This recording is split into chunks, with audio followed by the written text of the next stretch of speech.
مستهم البأساء والضراء وزلزلوا حتى يقول الرسول والذين معه متى نصر الله ألا إن نصر الله قريب আল্লাহ রাব্বুল আলামিন বলেন, তোমরা কি মনে করেছো যে তোমরা বেহেশতে প্রবেশ করবে, অথচ তোমাদের পূর্বে যারা এই পৃথিবীতে এসেছিল তাদেরকে আমি যেমন পরীক্ষা করেছি ওরকম পরীক্ষা এখনো তোমাদের উপরে আসে নাই, ওরকম বিপদও আসে নাই, মুসিবতও আসে নাই।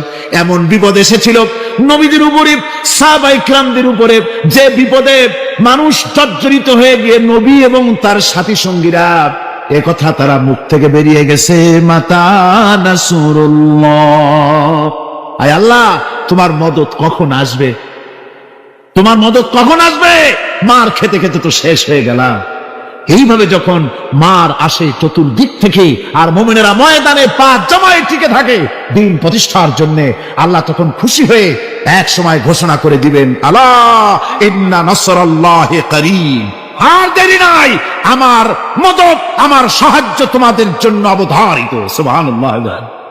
কোরআনে কারীমকে তারা এত ভালোবাসতেন, কোরআনে কারীমকে এত সম্মান তারা দিতেন, এত মর্যাদা দিতেন, কোরআন দিয়ে কথা বলার মতো তারা ক্ষমতা অর্জন করেছিলেন। জোরে কোন সুবহানাল্লাহ। হযরত আব্দুল্লাহ বিন মুবারক রাহমাতুল্লাহ আলাইহি জবরদস্ত মুহাদ্দিস, তার আমলের অনেক বড় আলেম, হজ করতে এসেছেন।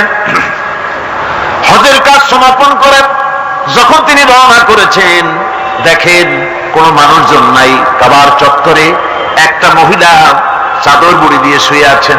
উনি মনে করলেন বুঝিবা লোকটা মরা, মরা কি জিন্দা, বোঝার জন্য কাছে গিয়ে সালাম দিলেন, আসসালামু আলাইকুম। সালামের জবাব ওয়ালাইকুম আসসালাম না হয়ে চাদরের ভিতর থেকে জবাব এলো, সালামুন কাওলাম মির রাব্বির রহিম, পরম করুণাময় পরওয়ারদিগারের পক্ষ থেকে তোমার প্রতি শান্তি কথিত হোক। মুহাদ্দিস সাহেব প্রশ্ন করলেন, মা, হজ করতে এসে লোকেরা তো সব চলে গেছে, আপনি এখানে একাকী পড়ে আছেন কেন? তিনি জবাবে কোরআনে কারীম থেকে বললেন, মাইয়ুদলিলিল্লাহু ফামা লাহু মিন হাদ, আল্লাহ পাক যাকে পথভ্রষ্ট করেন তারে কেউ পথ দেখাইতে পারে না। অর্থাৎ আমি তো হজ করতে আসছিলাম, পথ হারাই ফেলছি, সাথী সঙ্গীরা কে কোথায় চলে গেছে আমি খুঁজে পাই না, এই জন্য মুসিবতে পড়ছে, একাকী পড়ে আছি, এখন আমার উপায়টা কি? মুহাদ্দিস সাহেব বলছেন, মা, একাকিনী এই অবস্থায় কত সময় পড়ে আছেন? তিনি জবাবে কোরআনে কারীমের একটি আয়াত তেলাওয়াত করে জবাব দিলেন, সালাসা লায়ালিন সাবিয়া, 3 রাত পূর্ণ হয়ে গেছে। আরে 3টা রাত আপনার পূর্ণ হয়ে গেল, এখানে আপনার পানাহারের বন্দোবস্ত কি, খাইছেন কি? বুড়ি জবাবে কোরআনে কারীমের আয়াত পেশ করে মুহাদ্দিসের জবাব দিয়ে দিলেন, আল্লাযী হুয়া ইউতঈমুনি ওয়া ইয়াসকিন, ওই মহান আল্লাহ রাব্বুল আলামিন তিনি আমার পানাহারের বন্দোবস্ত করেছেন। মুহাদ্দিস সাহেব বলছেন, মা, আমার কাছে কিছু খাবার আছে, আপনি দয়া করে এই খাবারটুকুন গ্রহণ করুন। বুড়ি তখন কোরআনে কারীমের একটি আয়াত পাঠ করে এই প্রস্তাবকে ডিনাই করলেন। বুড়ি পড়লেন, সুম্মা আতিম্মুস সিয়ামা ইলাল লাইল, তোমাদের রোজাকে সন্ধ্যা পর্যন্ত পূর্ণ করো। এর দ্বারা বুড়ি প্রমাণ করলেন আমি তো রোজা রাখছি, কাজে সন্ধ্যা আসার আগে তো কিছু খাইতে পারবো না। মুহাদ্দিস সাহেব বলছেন, বুড়িমা, এটা যখন রমজান মুবারকের মাস নয়, আপনি বোধহয় নফল রোজায় রেখেছেন, সফরের হালতে ফরজ রোজাও তো ছেড়ে দেওয়া যায়। আপনি কি খাইছেন না খাইছেন, আপনি আমার এই খাবারগুলি খান, রোজা ভাঙলে অসুবিধা হবে না? নফল রোজা ভাঙলে অসুবিধা কি? বুড়ি জবাবে বলছেন, ওয়া আন তাসুমু لكم إن كنتم تعلمون যদি তুমি নফল রোজা রাখো তা তো তোমার জন্যই কল্যাণকর, সুতরাং আমি নফল রোজা রাখছি, যে আমার জন্য কল্যাণকর, তোমার কথা মতো আমি খাবো নাকি? মুহাদ্দিস সাহেব বলছেন, বুড়িমা প্রত্যেক কথার জবাব কোরআন দিয়া দেন কেন, কারণটা কি? বুড়ি জবাবে বলছেন, কোরআনের আয়াত পাঠ করে জবাব দিচ্ছেন, মা ইয়ালফিযু মিন কাওলিন ইল্লা লাদাইহি রাকীবুন আতীদ। মানুষ এমন কোন কথা বলে না যে কথা ফেরেশতারা রেকর্ড করে না রাখে, সব কথা রেকর্ড হয়ে যায়। সুতরাং আমি চিন্তা ভাবনা করে বাছাই করে নিলাম, কোরআন দিয়ে কথা বলবো, এই কথাগুলি রেকর্ড হবে, প্রাপ্ত হবেই না, প্রত্যেক অক্ষরে অক্ষরে 10-10 করে নেকি আমলনামায় লেখা হয়ে যাবে। মুহাদ্দিস সাহেব মনে মনে একটু চিন্তা করলেন, এই বেটি হলো বুড়ি, একটা মেয়ে লোক, আর আমি মুহাদ্দিস মানুষ, সে কোরআন শরীফ দিয়ে কথা কয়ে বাহাদুরি দেখায়, আমি তারে মাতৃজবান দিয়ে কথা বলাবই, এই চিন্তা তিনি করলেন। তিনি তো বড় আলেম ছিলেন, অত্যন্ত বড় আলেম। তার সম্পর্কে তার সাথীরা কবিতা রচনা করেছিলেন। তিনি যখন তার এলাকা ছেড়ে গিয়েছিলেন, তার সাথীরা বলেছেন, ইজা সারা আব্দুল্লাহ মিম্মার উলাইলাতান, ইজা সারা আব্দুল্লাহ মিম্মার উলাইলাতান সারা আনহা নূরুহা ওয়া জামালুহা। আব্দুল্লাহ যখন আমাদের এলাকা ছেড়ে গেল, তখন এলাকার সৌন্দর্য গেল, নূর গেল, আলো গেল, সব হারায় ফেললাম, যেহেতু তিনি সাহিবি ইলম ছিলেন। তারা বলল, ইযা যুকিরাল আখিয়ারু ফি বালদাতিন ফাহুম আনজুমুন ওয়া আনতা হিলালুহা। আমরা যখন আমাদের বন্ধুদের মধ্যে আলোচনা করি, তখন আমাদের বন্ধুরা আর যত বড় বড় আলেম আছে, তারা যদি তারকা হয়, তাহলে আব্দুল্লাহ তুমি তো সেই তারকা রাজির মধ্যে চাঁদের মতো। এরকম বড় আলেম ছিলেন হযরত আব্দুল্লাহ বিন মুবারক।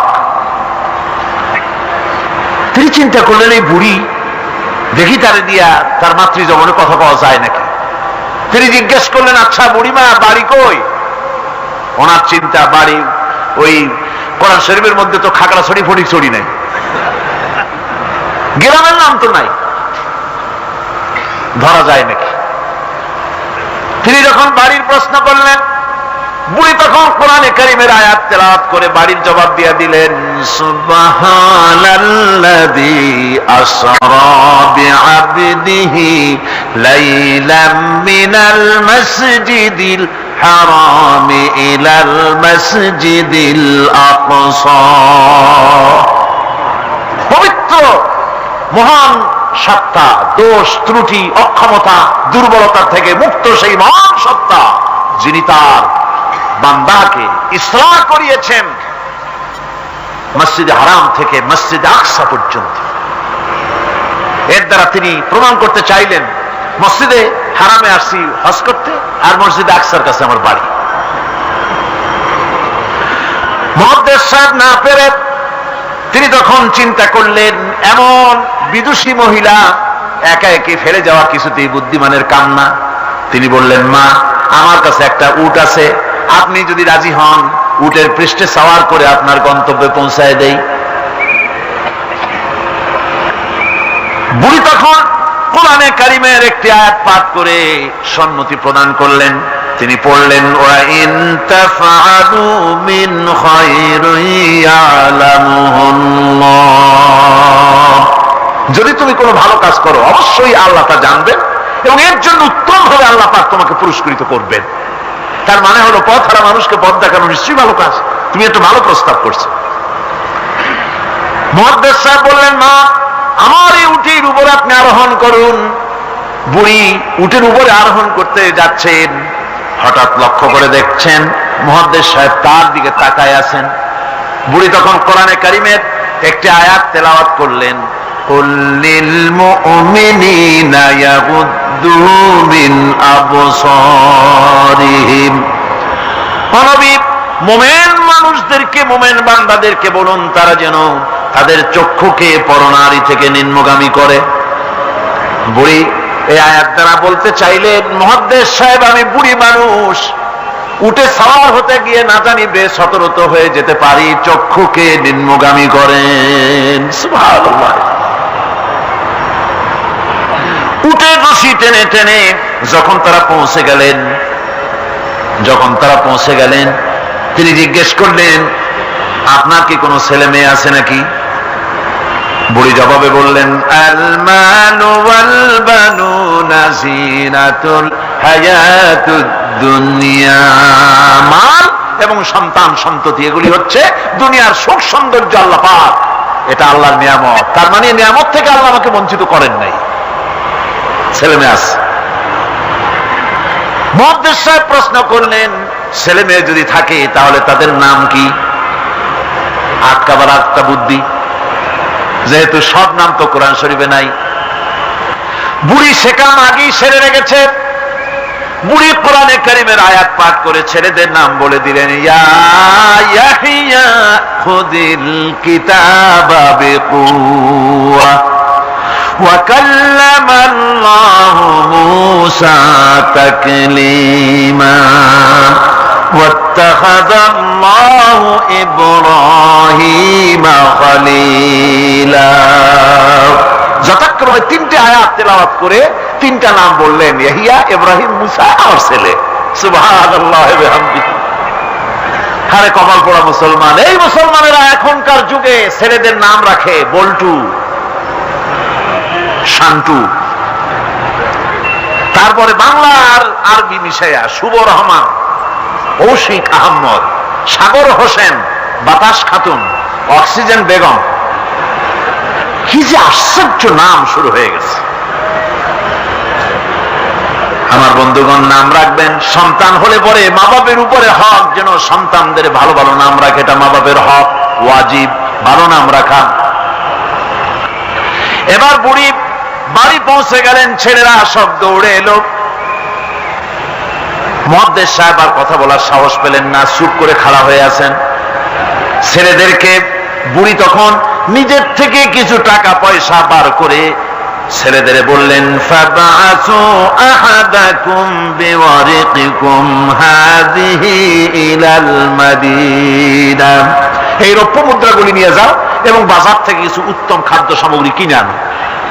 বাজার থেকে খাদ্য সামগ্রী আনিয়া প্লেটে সাজাইয়া মুহাদ্দিস সাহেবের সামনে রাখে বুড়ি বলতেছে, কুলু ওয়াশরাবু হানিয়াম বিমা আসলাফতুম ফিল আইয়ামিল খালিয়া। বিগত দিনে তুমি আমার জন্য যে পরিশ্রম করেছো তার বিনিময়ে কিছু আহারও গ্রহণ করো। মুহাদ্দিস সাহেব খানা শেষ করে ছেলেদেরকে এক কোনায় নিয়ে জিজ্ঞেস করে, ছেলেরা তোমার মা কোরআন শরীফ থেকে এই ধরনের কতদিন কথা বলতেছে? ছেলেরা বলে, মুহাদ্দিস সাহেব আমরা জ্ঞান হওয়া অবধি শুনতেছি আর হিসাব করেছি 1 বছর 2 বছর নয়, আমার মায়ের মুখের থেকে বিগত 40 বছরের ভিতরে কোরআন শরীফ ছাড়া কোনো কথা শুনি নাই।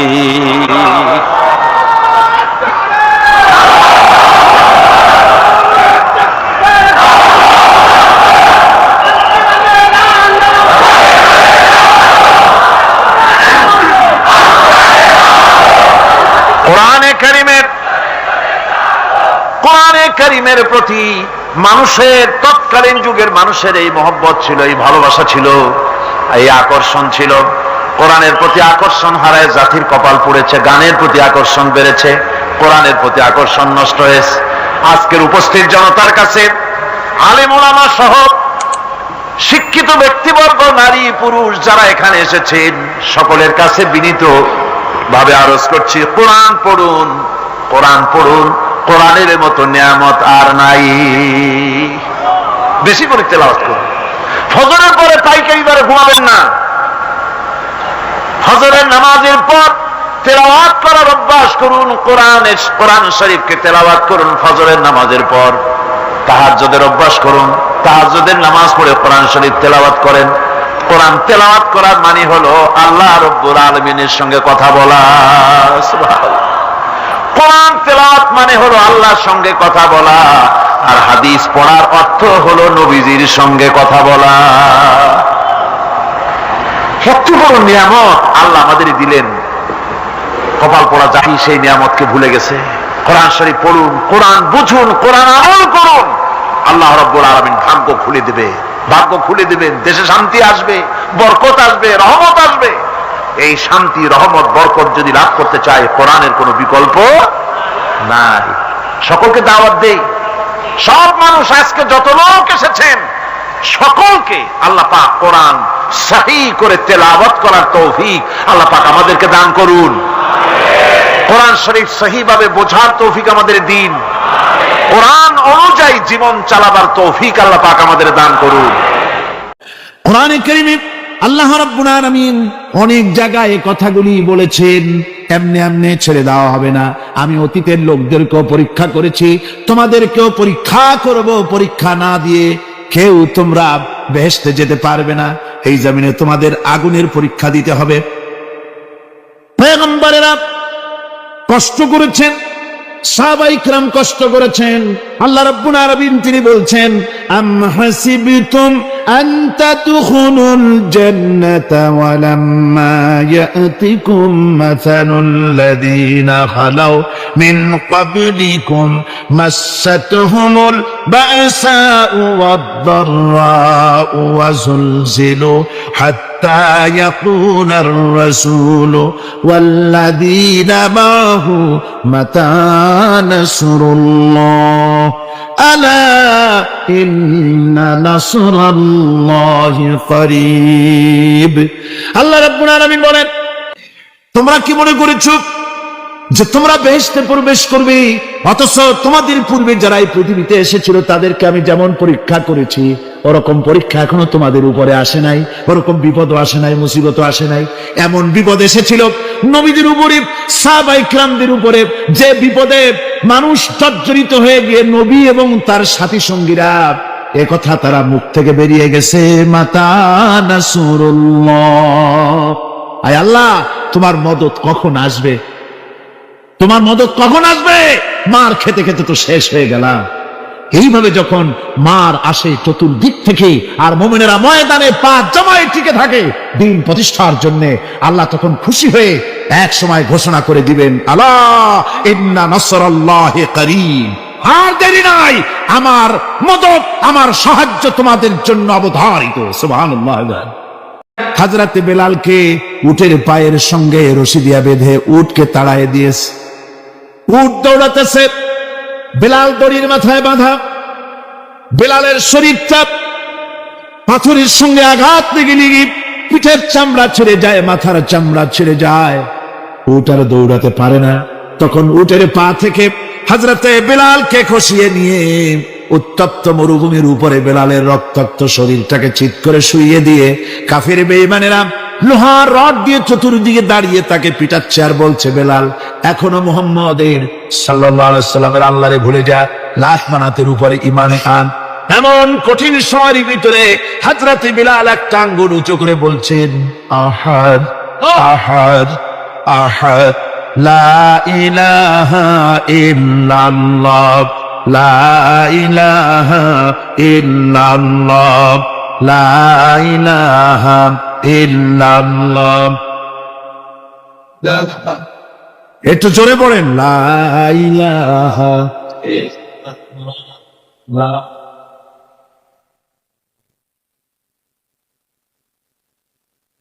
লা ইলাহা ইল্লাল্লাহু মুহাম্মাদুর রাসূলুল্লাহ। আমার ভাইরা, ওরা হযরতে খাব্বাবকে বেঁধেছে, খুঁটির সাথে বেঁধে চতুর্দিক থেকে তীর নিক্ষেপ করছে, তরবারি মারতেছে, শরীরের গোশত টুকরা টুকরা হয়ে পড়তেছে। এরপরে কাফেরের নেতা বলতেছে, থামো, একটা কথা বলে নেই। জিজ্ঞেস করছে, খাব্বাব তোমাকে ছেড়ে দিতে পারি একটা শর্ত যদি মানো, তোমার পরিবর্তে এখানে এনে আল্লাহর নবীকে, তোমাদের নবীকে এনে বাঁধবো, তার উপর অত্যাচার করব, এটা যদি মানো তোমারে ছেড়ে দিতে পারি। এতক্ষণ ধরে যিনি তীর তরবারির আঘাত নীরবে সহ্য করতেছিলেন, এখন মানুষের এই কথার আঘাত তিনি সহ্য করতে পারলেন না। হযরতে খাব্বাব ডাক দিয়া বলেন, ও কাফির বেঈমানেরা শোনো, তোমাদের হাত দিয়া আল্লাহর নবীকে এখানে এনে তোমাদের হাত দিয়ে তীর তরবারি তো দূরের কথা, তোমাদের নাপাক হাত দিয়া আল্লাহ নবীর গায়ে যদি একটা ফুলও নিক্ষেপ করো, আমার শরীরের ভিতরে এক ফোঁটা রক্ত থাকতে আমি তা বরদাস্ত করব না। চতুর্দিক থেকে মার আরম্ভ হয়ে গেল, গায়ের গোশত পড়ে যায়। হযরতে খাব্বাব মনে করলেন এখন তো আর জীবন বাঁচবে না, বুঝি মরে যাব। তিনি তখন বললেন, রব্বুল আলামিন, আমার তো সময় হয়ে এসেছে বোধহয়, আমার এখন জীবনের শেষ মুহূর্তে আমার মন চায় যদি 2টা সেজদা তোমারে দিতে পারতাম, 2 রাকাত নামাজ যদি পড়তে পারতাম, জীবনটা আমার খুশি হয়ে যেত। কিন্তু আমি বান্ধা, কেমন করে আমি সেজদা দেব? সেজদা দেওয়ার কোনো উপায় আমার নাই। তবে কাবা শরীফের দিকে আমার মুখ ঘুরানো আছে, আমি আমার মাথাটা একটুখানি নিচু করে নিলাম। আমার এই মাথা নিচু করাকে আমার জীবনের শেষ সেজদা হিসেবে ধরে নিও।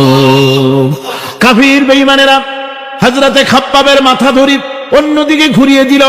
হযরতে খাব্বাব পড়লেন, ফাইনামা তুওয়াল্লু ফাসাম্মা ওয়াজহুল্লাহ, যেদিকেই মুখ ঘুরাও সেদিকেই আল্লাহ, আল্লাহ ছাড়া কোনো দিক নাই।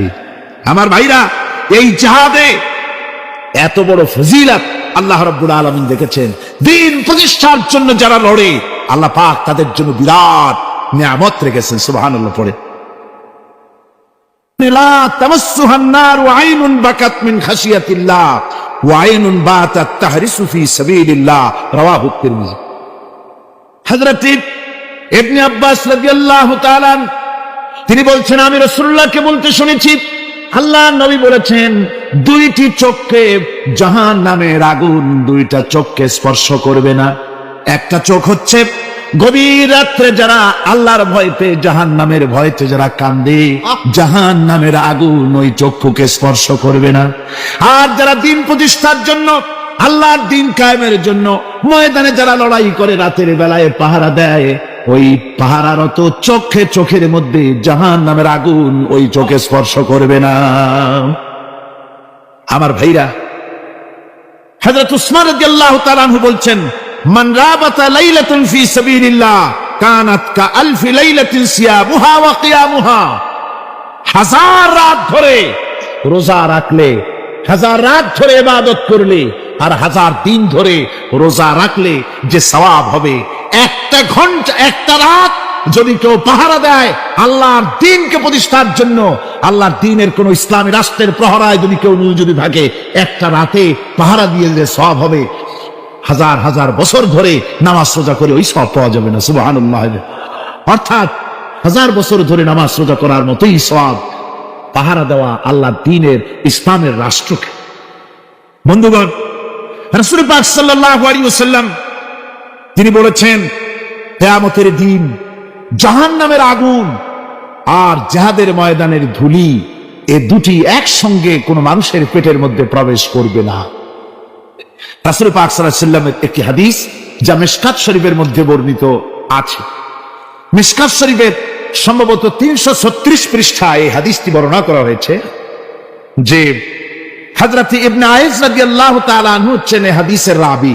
তিনি বলছেন, একবার হুজুর সাল্লাল্লাহু আলাইহি ওয়াসাল্লাম এক ব্যক্তির জানাজায় গিয়ে উপস্থিত হলেন। হযরত ওমর রাদিয়াল্লাহু তাআলা আনহু তখন হুজুরকে বললেন, হে রাসূল, আপনি এই লোকটার জানাজা পড়বেন? এই লোক তো ইসলামের এই ক্ষতি করেছে, সেই ক্ষতি করেছে, অমুক করেছে, এই লোকটার আপনি জানাজা পড়বেন? হুজুর তখন উপস্থিত লোকদের জিজ্ঞেস করলেন, হাজিরিন, তোমরা কি কেউ এই লোকটাকে কোন ইসলামের ভালো কাজ করতে দেখেছো? একজন লোক দাঁড়িয়ে গেল, তিনি বললেন, হে আল্লাহর নবী, আমি সাক্ষী, আমি দেখেছি। একটা মুজাহিদ বাহিনী জিহাদ করে ফিরতে ছিল, তো এক জায়গায় তারা ডেরা গাড়লো, শিবিরে স্থাপন করলো রাত কাটাবে বলে। আমি দেখেছি এই লোকটি সারা রাত সেই মুজাহিদদেরকে, সাহাবীদেরকে সারা রাত জেগে জেগে পাহারা দিয়েছে। আল্লাহর নবী জানাজার ইমামতি করলেন, আর এরপরে তাকে কবরের মধ্যে মাদফুন করে দিয়ে নবীজি তার কবরের পাশে দাঁড়িয়ে বললেন, ইন্না আসহাবাকা ইয়াযুন্নুনা আন্নাকা মিন আহলিন নার ওয়া আনা আশহাদু আন্নাকা মিন আহলিল জান্নাহ। নবীজি বলছেন, ও কবরবাসী, তোমার সাথীরা মনে করে তুমি জাহান্নামী, আর আমি নবী মুহাম্মদ সাল্লাল্লাহু আলাইহি সাল্লাম সাক্ষী দিচ্ছি তুমি বেশক আল্লাহর বেহেশতি, তুমি অবশ্যই আল্লাহর জান্নাতে যাবে। এরপর হযরত ওমরের দিকে ফিরে রাসূলুল্লাহ বললেন, ওমর, মানুষের শুধু বাহ্য দৃশ্যটাই দেখো না, তার অন্তরের জজবাটাকেও কদর করো। সুবহানাল্লাহ বিহামদিহি। এই জিহাদের ময়দানে যারা কাজ করে, জান দেয়, মাল দেয়, আল্লাহ পাক তাদের উপরে রহম করেন। এই জিহাদ হচ্ছে এক অগ্নি পরীক্ষা। এই জিহাদটা কি?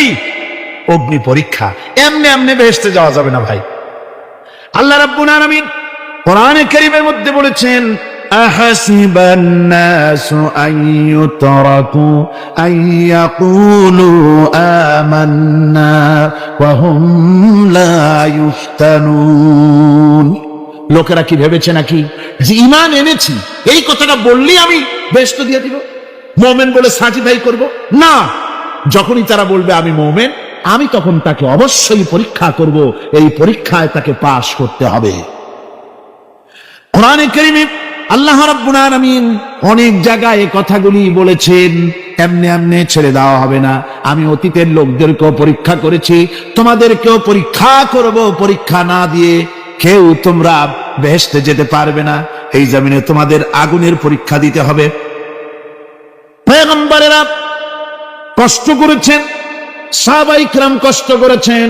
আল্লাহ রাব্বুল আলামিন তিনি বলছেন, আম হাসিবতুম আন তাদখুলুল জান্নাতা ওয়া লাম্মা ইয়াতিকুম মাসালুল লাযীনা খালাউ মিন ক্বাবলিকুম মাসাতহুমুল বা'সাউ ওয়াদ-দাররাউ ওয়া যুলজিলু হাত্তা ইয়াকুনার রাসূলু ওয়াল্লাযীনা মা'হু মাতা নাসরুল্লাহ আলা ইন্না নাসরাল্লাহি করিব। আল্লাহ রাব্বুল আলামিন বলেন, তোমরা কি মনে করেছো যে তোমরা বেহেশতে প্রবেশ করবে, অথচ তোমাদের পূর্বে যারা এই পৃথিবীতে এসেছিল তাদেরকে আমি যেমন পরীক্ষা করেছি ওরকম পরীক্ষা এখনো তোমাদের উপরে আসে নাই, ওরকম বিপদও আসে নাই, মুসিবতও আসে নাই। এমন বিপদ এসেছিল নবীদের উপরে, সাহাবায়ে কিরামদের উপরে, যে বিপদে মানুষ জর্জরিত হয়ে গিয়ে নবী এবং তার সাথী সঙ্গীরা একথা তারা মুখ থেকে বেরিয়ে গেছে, মাতা নাসরুল্লাহ, আয় আল্লাহ তোমার মদদ কখন আসবে, তোমার মদদ কখন আসবে?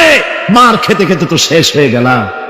এইভাবে যখন মার আসে চতুর্দিক থেকে আর মুমিনেরা ময়দানে পা জমায়ে টিকে থাকে দিন প্রতিষ্ঠার জন্য, আল্লাহ তখন খুশি হয়ে এক সময় ঘোষণা করে দিবেন, আলা ইন্না নাসরাল্লাহি করিব, আর দেরি নাই, আমার মদদ, আমার সাহায্য তোমাদের জন্য অবধারিত। সুবহানাল্লাহ। আমার ভাইরা, বিষয়টা সহজ নয়। শুধু দুইটা সেজদা দিয়া, শুধু তাহাজ্জুদের কিছু নামাজ পড়িয়া আল্লাহর জান্নাতে যাওয়া এত সহজ নয়। রাস্তা খুব কঠিন, রাস্তা খুব। ये शहादत गाहे उल्फत में कदम रखना, ये शहादत गाहे उल्फत में कदम रखना, लोग समझते हैं आसान है मुसलमान होना। এটা হলো শাহাদাতের উত্তপ্ত ময়দানে পা রাখা। লোকেরা মনে করে ইসলাম গ্রহণ করা, মুসলমান হওয়া বুঝি বড় সহজ ব্যাপার। এত সহজ না। আমরা হানফি মাসলাকের লোক, ইমাম আবু হানিফার মাসলাক অনুযায়ী চলি।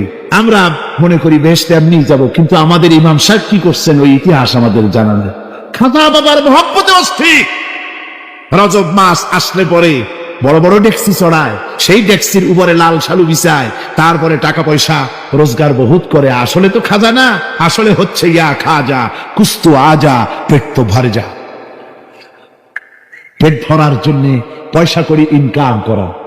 খাজার লা ইলাহা ইল্লাল্লাহ, এই চিশতিয়া তরিকার জিকির গ্রহণ করা হয়েছে, কিন্তু চিশতিয়া তরিকা যে আরেকটা আছে, তারাগার পর্বতে পৃথিবীরাজের সঙ্গে লড়াই করা, সেইটার কাছে নেই আমরা।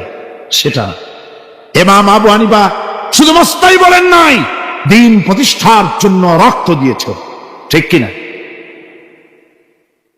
8 বছর, 8 বছর পর্যন্ত কারারুদ্ধ ছিলেন।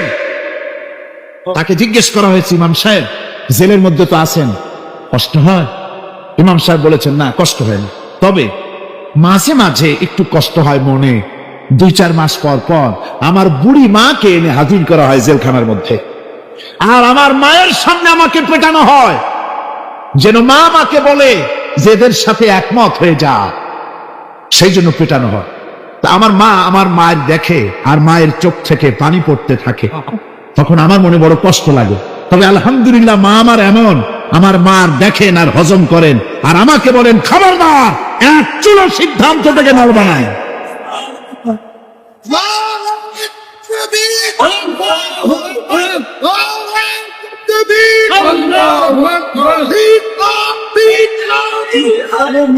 আমার ভাইরা, ইমাম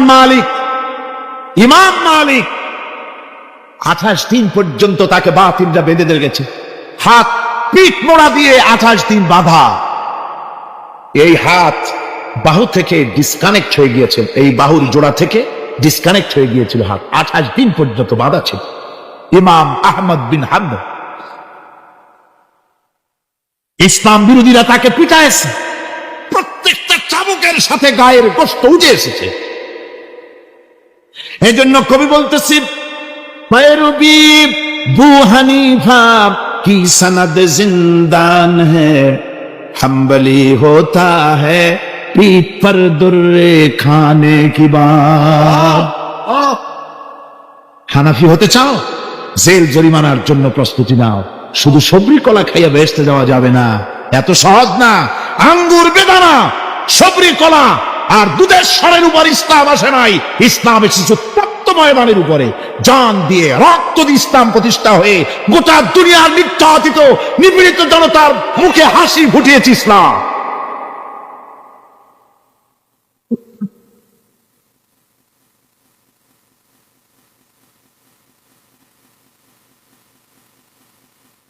আমার ভাইরা, এই জাহাজ যখন শুরু হয়ে যাবে, মুসলমানেরা যখন আল্লাহর দয় বিধান কায়েমের জন্য যখন লড়াইয়ের ময়দানে যখন ঝাঁপায়া পড়বে, সে ময়দানে যদি তাদের অস্ত্র কম থাকে, জনসংখ্যা কম থাকে, আল্লাহ রাব্বুল আলামিন ওয়াদা করেছেন, ওয়া কানা হাক্কান আলাইনা নাসরুল মুমিনিন। আল্লাহ রাব্বুল আলামিন বলেন, মুমিনরা যখন বিপদে পড়ে যায়, তখন মুমিনদের সাহায্য করা আমি আল্লাহর জন্য ওয়াজিব হয়ে যায়। আমি আল্লাহর জন্য ওয়াজিব। আমার মুমিন ময়দানে মার খাবে আমার দিনের জন্য, আর আমি তাকায় তাকে দেখবো না, তা হবে না। প্রাথমিক পর্যায়ে দেখবো যে তোমরা আসলেই দিন প্রতিষ্ঠার জন্য লড়ো কিনা। তোমাদের বিবি বাল বাচ্চা তোমাদের সামনে শেষ হবে, ঘর বাড়ি চলে যাবে, চাকরি যাবে, সব যাবে, তারপরেও আমার দিন প্রতিষ্ঠার জন্য ময়দানে টিকে থাকো কিনা। যদি তা থাকো, তাহলে আমার মদত অবশ্যম্ভব। আর কাফিরদের বিরুদ্ধে বিজয়ের জন্য রব্বুল আলামিন বলেছেন, ওয়া কাফাল্লাহুল মুমিনিনাল কিতালা ওয়া কানাল্লাহু কাবিয়্যান আজিজা। কাফিরদের বিরুদ্ধে লড়াইয়ের ময়দানে মুসলমানদেরকে সাহায্য করার জন্য আল্লাহই যথেষ্ট। কে যথেষ্ট? আল্লাহ যথেষ্ট। রব্বুল আলামিন বলেছেন, ওয়ালা তাহিনু ওয়ালা তাহজানু ওয়া আনতুমুল আলাউনা ইন কুনতুম মুমিনিন। কোনো ভয় নাই, কোনো চিন্তা নাই, যদি তোমরা মুমিন হও, আমি আল্লাহ রাব্বুল আলামিন তোমাদেরকে বিজয়ী করব। এই ওয়াদা কার? আল্লাহর ওয়াদা কখনো মিথ্যা হয়? আল্লাহ কি মিথ্যা কথা বলেন? নাউযুবিল্লাহ। وَمَنْ أَصْدَقُ مِنَ اللَّهِ قِيلًا। আমি আল্লাহর চাইতে সত্যবাদী আর কে হতে পারে? আল্লাহ পাক বলছেন, আমি সাহায্য করব তোমাদেরকে, যদি প্রয়োজন হয় তাহলে আমি ফেরেশতা দিয়ে সাহায্য করব। সুবহানাল্লাহ। আল্লাহ রাব্বুল আলামিন সূরা আল-আনফালের ভিতরে ঘোষণা করেছেন, দুনিয়ার মানুষকে তিনি শোনায় দিচ্ছেন নবীজির সঙ্গে সাহায্যের ব্যাপারে যে কথাবার্তাগুলি হয়েছিল। إذ تستغيثون رب ربكم فاستجاب لكم أني ممدكم بألف من الملائكة مردفين। স্মরণ করো সেই সময়ের কথা যখন তোমরা আমার কাছে কাকুতি মিনতি করে সাহায্য কামনা করতেছিলে যে আমাদেরকে 1000 ফেরেশতা দিয়ে সাহায্য করা হোক। আল্লাহ পাক বলেন আমি ফেরেশতা দিয়ে তোমাদেরকে ময়দানে সাহায্য করেছি, জিহাদের ময়দানে। সুবহানাল্লাহি বিহামদিহি। আল্লাহ রাব্বুল আলামিন বলেন তোমরা যখন সাহায্য প্রার্থনা করেছিলে আমি সাহায্য তোমাদের দিয়েছি। স্মরণ করো সেই সময়ের কথা যখন তোমাদের নবী তোমাদেরকে বলেছিল ইয তাকুনু লিল মুমিনিনা আলাই ইয়াকফিয়াকুম আইয়ুমিদ্দাকুম রাব্বুকুম বিসালাসাতিন আলাফিন মিনাল মালাইকাতি মুনজিলিন। আল্লাহ রাব্বুল আলামিন বলেন আমি এইভাবে করে যখন তোমাদের নবী তোমাদেরকে বলেছিল যে তোমাদের জন্য এটা কি যথেষ্ট নয় যে আল্লাহ পাক তোমাদের জন্য 3000 দিয়ে ফেরেশতা নাজিল করবেন। হ্যাঁ আমি তখন 3000 ফেরেশতা নয় বরং 5000 ফেরেশতা দিয়ে তোমাদেরকে সাহায্য করার ওয়াদা করেছি। 3000 নয় 5000 চিহ্নযুক্ত ফেরেশতা নাজিল করে দিয়ে তোমাদের সাহায্য করব বলে আমি ওয়াদা করেছি। আজও সেই মদদ আল্লাহর পক্ষ থেকে আমাদের জন্য ওই মদদ আজও আসতে পারে। কবি বলছেন সে যায় বদরে পয়দা কুন ফিরিস্তে তেরি নুসরত কো উতর সকতে গরদু সে কতর অন্দর কতর আবি। বদরের মুসলমানদের মতো যদি ঈমান তোমাদের আসে তাহলে আজও আকাশ থেকে কাতারে কাতারে ফেরেশতা আমি আল্লাহ অবতীর্ণ করে দিতে পারি। সুবহানাল্লাহি ওয়া বিহামদিহি। আমার ভাইরা হযরতে সাদ বিন আবি ওয়াক্কাস রাদিয়াল্লাহু তাআলা আনহু তিনি কাদিসিয়ার যুদ্ধের পর যখন পারস্য দখলের জন্য চললেন, পারস নগর অবরোধ করলেন, সামনে পড়ল নদী। এই নদী পাড়ি দিবেন, সাথে তার হাজার হাজার সৈন্য, এই সৈন্য নিয়ে নদী পাড়ি দিবেন। জিজ্ঞেস করলেন সাহাবীদের তোমরা কি চাও? ইসলামের আন্দোলন, ইসলামের জিহাদ, আল্লাহর দ্বীন এখানেই শেষ হয়ে যাক এটা চাও, না ইসলামের এই কলেমার আওয়াজ নদীর ওপারেও নিয়ে যেতে হবে অথচ আমাদের কাছে কোনো পারাপারের কোনো নৌকা নাই, কি করতে চাও? সাহাবীরা বললেন আমরা আপনার অর্ডার ফলো করব, আমরা এই নদীর ওপারে গিয়েও কালেমার পতাকাকে উড্ডীন করতে চাই, কালেমার সুশীতল ছায়াতলে গোটা দুনিয়াকে আনতে চাই। হযরতে সাদ তখন বললেন তাহলে তোমরা সবাই আমার পেছনে পেছনে এই দরিয়ার ভিতরে ঝাঁপিয়ে পড়ো আর আমার সঙ্গে সবাই উচ্চারণ করো নাস্তাঈনু বিল্লাহি ওয়া নাতাওয়াক্কালু আলাইহি হাসবুনাল্লাহু নি'মাল ওয়াকিল নি'মাল মাওলা ওয়া নি'মান নাসীর। ইতিহাস লিখতেছি 60,000 সৈন্য তাদের অশ্ব নিয়ে, তাদের উষ্ট্র নিয়ে, তাদের মালপত্র নিয়ে, জিহাদের সামান নিয়ে শ্রাবণীর খরস্রোতা নদী, উত্তাল তরঙ্গমালায় ভরা নদীর উপর থেকে এই সাহাবীরা পাড়ি দিয়ে ওপার চলে গেলেন। ওপার যাওয়ার পরে হযরতে সাদ বলছেন তোমাদের কেউ কি হারায় গেছে নাকি? সবাই এদিক ওদিক তাকায়, খোঁজ করে বলল মানুষ তো দূরের কথা, একটা উটও আর ঘোড়াও একটাও হারায় যায় নাই। একজন বলল আমার একটা পেয়ালা, যে পেয়ালা আমি পানি পান করতাম সেই পেয়ালাটা তুফানের ছিটকে কোথায় চলে গেছে, ওইটা হারায় গেছে। হযরতে সাদ বলেন মুজাহিদের কোন জিনিস দরিয়া নিতে পারে না, অবশ্যই তা ফেরত আসবে। এই কথা তিনি বলতেছিলেন, হঠাৎ করে দরিয়ার কিনারে একটা আওয়াজ হলো, দেখা গেল তুফানের ভিতরে সেই হারানো বাটিটা তাদের মধ্যে বেরিয়ে এসেছে। আল্লাহু আকবার। মুজাহিদদেরকে সাহায্য করেন স্বয়ং আল্লাহ রাব্বুল আলামিন।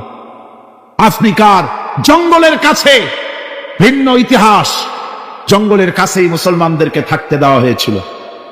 মনে করা হয়েছিল জঙ্গলের সমস্ত হিংস্র প্রাণীরা এই মুসলমানদের শেষ করে দেবে, যুদ্ধ করা লাগবে না।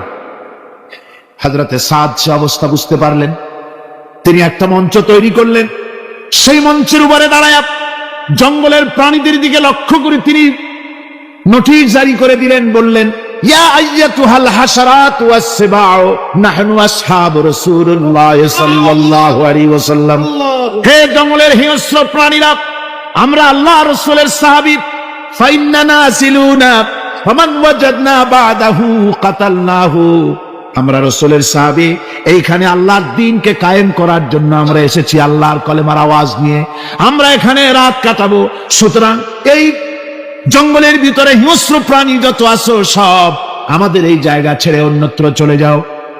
আফ্রিকার জঙ্গলি মানুষেরা চিন্তা করলো, মানুষের কথা কি জঙ্গলি প্রাণীতে শোনে নাকি, পাগলে কয় কি? তারা তাকায় তাকায় দেখলো হযরতে সাদের এই ঘোষণার পরে বাঘের কাতারে বাঘ, সিংহের কাতারে সিংহ, সাপের কাতারে সাপ, যার যার ডিম আর বাচ্চা গুলি মুখে কামড়ায়া সাহাবীদের এলাকা ছেড়ে দিয়ে তারা অন্যত্র চলে গেল। আমার মুসলমান ভাইরা, এই ছিল মুসলমানদের ইতিহাস। দিন প্রতিষ্ঠা করার কাজে মুসলমান এগোলে আল্লাহই মদত করেন। কে মদত করে? বিশ্বকবি, কবি সম্রাট আল্লামা ইকবাল রহমতুল্লাহ আলাইহি বলেছেন, দস্ত দস্ত হ্যায় দরিয়া ভি না ছোড়ে हमने, दस्त दस्त है दरिया भी न छोड़े हमने, बहर जुल्मत पे दौड़ा दिए घोड़े हमने। আমরা সেই মুসলমান, প্রান্তর তো প্রান্তর। আমরা দরিয়ার খরচ্ছতা উত্তাল তরঙ্গের উপর থেকে ঘোড়া দাবড়িয়ে আফ্রিকার ভূখণ্ডে কালেমার পতাকা আমরা উড্ডীন করেছি। আমরা সেই মুসলমান।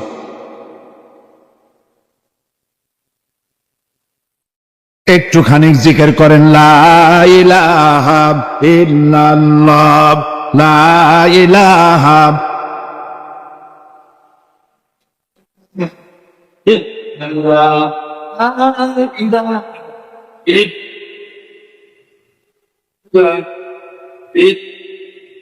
লা ইলাহা ইল্লাল্লাহু মুহাম্মাদুর রাসূলুল্লাহ। সমুদ্রের ঢেউকে, দাজলা নদীর ঢেউকে আল্লামা ইকবাল স্মরণ করায় দিচ্ছেন। ও দরিয়ার ঢেউ, ऐ मौज जजला तू भी पहचानती है हमको, अब तक है तेरा दरिया अफसाना हमारा। হে টাইগ্রিসের উত্তাল উত্তাল তরঙ্গমালা, নিশ্চয় তোমার ভুলে যাওয়ার কথা নয় যে তোমার উপর থেকেই আমরা দরিয়া পার হয়ে উপরে গিয়ে কালেমার পতাকা উড্ডীন করেছিলাম। আমরা সেই মুসলমান। আজ ইসলামী চেতনা হারায়া আমরা আজকে দুনিয়ার মধ্যে সবচাইতে লাঞ্ছিত, পদদলিত, হেয় প্রতিপন্ন জাতিতে পরিণত হয়েছি। আমার ভাইরা, মহাকবি, বিশ্বকবি, কবি সম্রাট আল্লামা ইকবাল রহমতুল্লাহ আলাইহি সুন্দর করে বলেছেন, মুসলমানদেরকে লক্ষ্য করে বলেছেন, ঘোষণা করো, বাতিলদেরকে জানায়া দাও, আমরা মাথা নত করার জাতি নই। আমরা মাথা নত করার জাতি? ভারত আজ আমাদের দিকে চোখ রাঙায়, ভারত চোখ রাঙায় তাকায় আমাদের দিকে। দুনিয়ার অনেকেই আমাদের দিকে চোখ রাঙায়। বিশ্বকবি আল্লামা ইকবাল বলেছেন, বাতিল সে দবনে ওয়ালে আয়ে আসমান নেহি হাম, बातिल से दबने वाले आए आसमान नहीं हम, सोबर कर चुका है तू इम्तिहान हमारा। বাতিলের সামনে মাথা নত করার জাতি আমরা নই। ওই আকাশ সাক্ষী, এ জমিন সাক্ষী। আমরা মাথা দিয়েছি কিন্তু মাথা নত করি নাই, শির দিয়েছি আমামা দেই নেই, সে জাতি আমরা। সুবহানাল্লাহ ওয়া বিহামদিহি। সেই জাতি আজ দুনিয়ার বুকে লাঞ্ছিত, পদদলিত হচ্ছে। কারণ কি? কারণ হচ্ছে একমাত্র এই যে আমরা আমাদের জীবনের উদ্দেশ্য ভুলে গিয়েছি। আমার ভাইয়েরা, আল্লাহর এই রাস্তায়, আল্লাহর এই দিন প্রতিষ্ঠার জন্য লড়াই হবে, জেহাদ হবে। জেহাদের কথাই বলতেছি। এই জেহাদ হলো পৃথিবীর নির্যাতিত, নিপীড়িত মানুষের মুক্তির জন্য জেহাদ। জেহাদ কি জন্যে? আমরা রাষ্ট্রপ্রধান হব, আমরা দেশ দখল করব, নেতৃত্ব দিব, এজন্য নয়। আমরা জিহাদ করব মানুষকে, মানুষের তৈরি করা মতবাদ, নির্যাতন থেকে, জুলুম থেকে, অত্যাচার থেকে মানুষকে বাঁচাবার জন্য, মানবতা নিগৃহীত, নির্যাতিত মানবতার মুখে মুক্তির হাসি ফুটাবার জন্য আমরা করব লড়াই। সেই লড়াইয়ে এগিয়ে আসতে হবে তরুণদেরকে। কাদেরকে?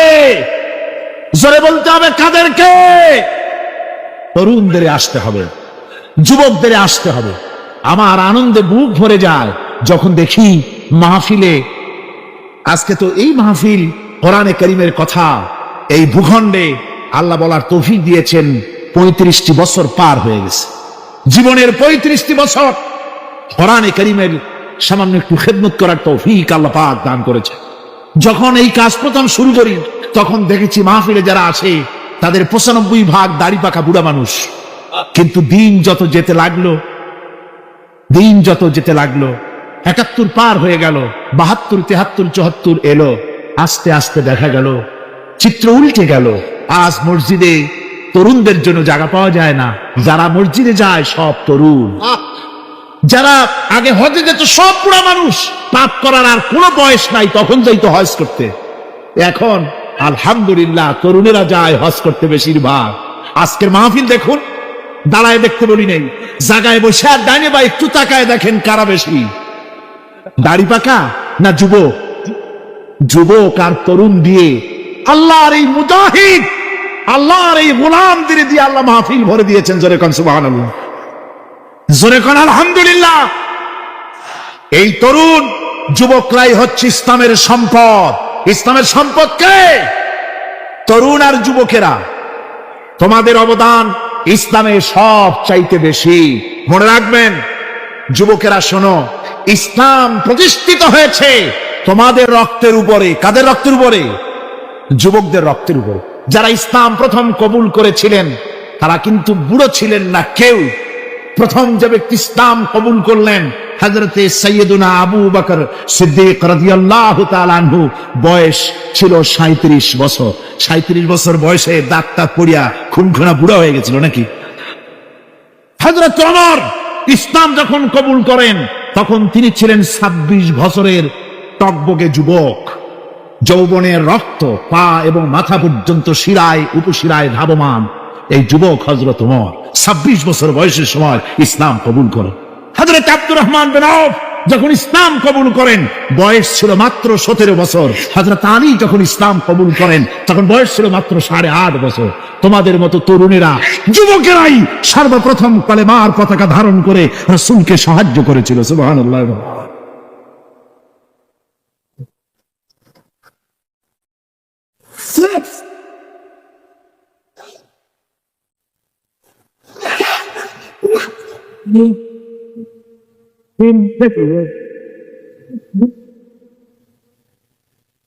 আমার মুসলমান ভাইরা থামুন।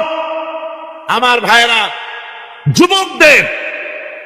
যুবকদের অবদানই চিরকাল ইসলামে বেশি ছিল। তাই বলে যারা বৃদ্ধ মানুষ তাদের কিন্তু কোনো মন খারাপ করার কোনো কারণ নাই, ঠিক কিনা? যেহেতু আমরা যারা বয়সের প্রান্তে এসে গেছি আমরাও ওই যৌবন কালটা পেরিয়ে এসেছি, ঠিক কিনা? আরেকটি কথা, কিয়ামতের দিন কোন বুড়ো মানুষ বেহেশতে যাবে না, সব যুবকরা যাবে। বেহেশতে যাবে কারা? বুড়োরা বোধহয় ভয় পেয়ে গেছেন। রাসূল পাক সাল্লাল্লাহু আলাইহি ওয়াসাল্লাম বলেছেন, আমার কথা না, হুজুর বলেছেন কোন বুড়ো মানুষ বেহেশতে যাবে না, কোন কালো মানুষ বেহেশতে যাবে না। এখন রাসূল যদি বলেন তার কথাই তো আইন। হুজুর বলেন কালো মানুষ বেহেশতে যাবে না, একটা কালো মানুষ কান দিয়ে তো পড়েই গেছে। হুজুর বলেন কেঁদো না, তুমি যখন বেহেশতে যাবে চাঁদের মতো সুন্দর চেহারা নিয়ে বেহেশতে যাবে। বুড়ার কান্না দেখে হুজুর বলছেন কেঁদো না, তুমি যখন বেহেশতে যাবে আল্লাহ তোমার যুবক বানায় পাঠায় দিবে। যেহেতু বেহেশত হচ্ছে যুবকদের জন্য, সুবহানাল্লাহ। অত নাজ নিয়ামত, অত আনন্দ, বুড়া মানুষে তো খাইয়ে খুঁয়ে বেহেশত নষ্ট করে ভালো হবে। এই জন্য যৌবন দরকার, স্বাস্থ্য দরকার বেহেশত উপভোগ করার জন্য। সেই জন্য বেহেশতে যাবে কারা? তরুণেরা যাবে। কারা যাবে? তরুণী দিয়ে আল্লাহ পাক বেহেশত ভরে ফেলবেন। সুবহানাল্লাহ। আমার তরুণেরা, যুবকেরা শোনো, রাসূলুল্লাহ তোমাদের কত সম্মান দিয়েছেন। কে সম্মান দিয়েছেন? রাসূলুল্লাহ। রাসূলুল্লাহ এক জায়গায় বক্তৃতা করতেছিলেন, বক্তৃতা করছে, এমন সময় দেখা গেল একজন তরুণ সাহাবী, নাম তার জারীর রাদিয়াল্লাহু তাআলা আনহু। চাঁদের মতো চেহারা তার ছিল, খুব সুন্দর চেহারা ছিল তার। হযরত জারীর বসতে না পেরে জায়গা পায় না, দাঁড়ায় আছে। রাসূল নিজের গায়ের চাদরটা খুলে জারীরের দিকে নিক্ষেপ করলো, বললেন জারীর দাঁড়িয়ে আছো, আমার চাদর উপরে বসো। সুবহানাল্লাহ। হযরতে জারীর রাসূলুল্লাহর চাদর নিয়ে চুমা খাইতে লাগলেন আর বললেন, আকরামাকাল্লাহ কামা আকরামতানি ইয়া রাসূলুল্লাহ। হে রাসূল, আল্লাহ আপনার সম্মান আরো আরো অনেক বাড়িয়ে দিক, যেমন আপনি আমাকে মর্যাদা দিলেন। হে রাসূল, আপনার চাদরে পৃথিবীর কোন মানুষ বসতে পারে? আমার তরুণ ভাইয়েরা, আমার যুবক ভাইয়েরা, তোমাদেরকে রাসূল মহব্বত করতেন, ভালোবাসতেন সবচাইতে বেশি। তোমরা আজ বাতিলের শিকার। কার শিকার? বাতিলের শিকার। তোমাদেরকে কি দেওয়া হয় যে সব রাজনৈতিক দলের যুবক যারা তোমরা এখানে আছো, জিজ্ঞেস করি তোমাদের নেতারা তোমাদেরকে কি দেয়? দেয় অস্ত্র, দেয় টাকা, দেয় নারী ভোগ করার জন্য পয়সা, তোমাদের চরিত্র ধ্বংস করার জন্য সব রকমের হাতিয়ার তুলে দেয়। তোমাদের হাতে শোভা পায় কলম, হাতে শোভা পায় খাতা, হাতে শোভা পায় বই। বই খাতা কলমের পরিবর্তে তোমাদের নেতারা তোমাদের হাতে তুলে দেয় স্ট্যান্ডার্ড, তুলে দেয় হেরোইন, তুলে দেয় টাকা। এরা তোমাদের নেতা নয়, এরা তোমাদের জীবনের দুশ্মন। জবাবেরা কি?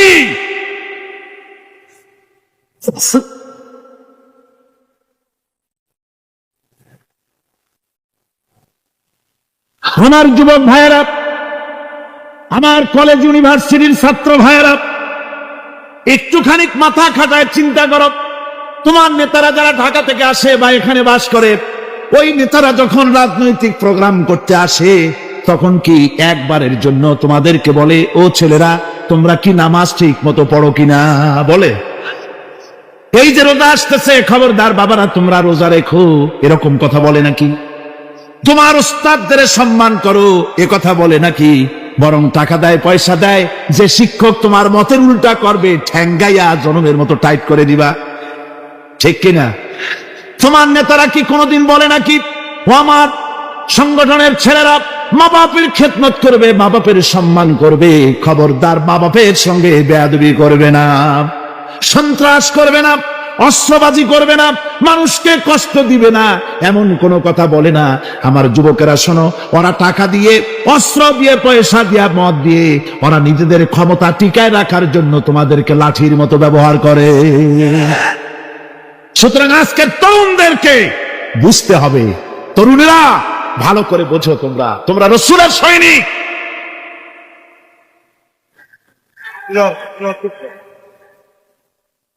তোমাদের পক্ষে সম্ভব। বসুন।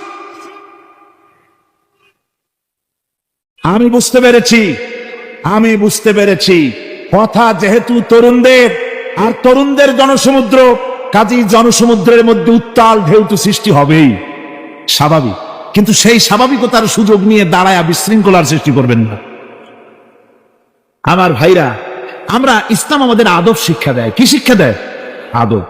শুধুমাত্র কোন লোক পেশাব পায়খানার কথা বললে তাকে রাস্তা ছেড়ে দেবেন, যেতে বলবে, তা না হলে তো আপনাদেরই অসুবিধা হবে। কথা বুঝতে পেরেছেন? বাকি কেউ উঠবেন না, দাঁড়াবেন না। এত বড় বেহেশতি মাহফিল জীবনে আরেকবার পাবো কোন নিশ্চয়তা আছে? আপনি আমাকে বলেন, আল্লাহর আকাশের নিচে জমিনের উপরে এর থেকে শ্রেষ্ঠ কোন মাহফিল আছে নাকি? কারণ এ মাহফিল কোরআনের মাহফিল। কিসের মাহফিল? এর থেকে শ্রেষ্ঠ মাহফিল আল্লাহর আকাশের নিচে জমিনের উপরে হতে পারে না। সুতরাং বেয়াদবি কেউ করবেন না। তরুণেরা, যুবকেরা, তোমাদের এগিয়ে আসতে হবে। নির্যাতিত মানবতার পাশে তোমাদেরকে দাঁড়াতে হবে। আজ শ্রমিকরা তাদের ন্যায্য পাওনা পাচ্ছে না, কৃষক তাদের উৎপাদনের মূল্য পাচ্ছে না, নারী তার সতীত্বের গ্যারান্টি পাচ্ছে না। মানুষেরা আজ নির্যাতিত, নিপীড়িত। সারা পৃথিবীতে Bosnia, Algeria, Somalia, Palestine, Kashmir, Burma, Philippines, Bharat, পৃথিবীর সর্বত্র নির্যাতিত মুসলমানদেরকে বাঁচাবার জন্য আমার খালিদ বিন ওলীদের উত্তরসূরিরা, সালাউদ্দিন আইয়ুবী, জামালউদ্দিন আফগানি, হযরত আলী উত্তরসূরি, আজকের মাহফিলের যুবক আর তরুণরা, তোমরা কি রক্ত দিতে পারবে?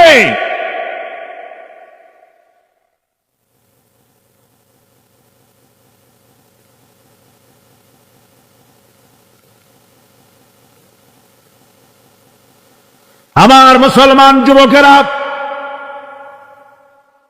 আল্লাহর রাস্তায় রক্ত দিলে তার অবস্থা কি হবে শোনো। আল্লাহ রাব্বুল আলামিন বলেছেন, ওয়ালা তাকুলু لمن يقتل في سبيل الله أموات بل أحياء ولكن لا تشعرون আল্লাহ রাব্বুল আলামিন বলেন, আমার রাস্তায় যারা নিহত হয়েছে, আমার রাস্তায় যারা জীবন দিল, ওরা মরে গেছে এই কথা তোমরা বলো না, ওরা জিন্দা। ওরা কি? আমার রাস্তায় আমার দিন প্রতিষ্ঠার জন্য, মানবতার মুখে হাসি ফুটাবার জন্য, নির্যাতিত মানবতার গোলামীর জিনজির থেকে তাদেরকে বাঁচাবার জন্য সংগ্রাম করতে গিয়ে যারা জীবন দিল, ওরা মরে নাই, ওরা জিন্দা। ওরা কি? জিন্দা। আল্লাহ বলেন, আল্লাহ পাক বলেন, ওরা জিন্দা তোমরা জানো না, আমার কাছ থেকে তারা রিজেক্ট প্রাপ্ত হয়। যারা শহীদ হয়, শাহাদাতের কথা শুনে যাদের ভয় লাগে, অস্ত্রের খোঁচা খায়া, গুলি খায়া, বায়োনেট খায়া, ড্যাগারের গুতা খায়া মরা জানি কত যন্ত্রণা। নবীজি বলতেছেন, আন আবি হুরায়রা রাদিয়াল্লাহু তাআলা আনহু আন্না রাসূলুল্লাহ সাল্লাল্লাহু আলাইহি ওয়াসাল্লাম মা ইয়াজিদু শাহীদু মিন মাসিল কাতল কামা ইয়াজিদু আহাদুকুম মিন মাসিল কারছা। তিরমিজি, নাসাই।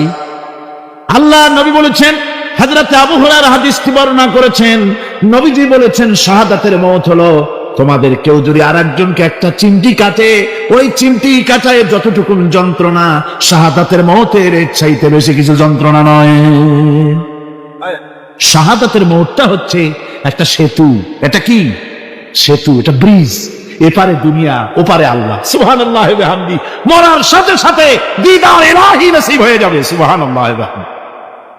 সাহাবায়ে কেরাম, আপনি চিন্তা করেন, তাদের মা, বাবা, বিবি, বাল, বাচ্চা, সন্তান সবকিছুকে ফেলে রেখে আল্লাহর দ্বীনের জন্য রক্ত দিতে পেরেছেন। কি কারণে?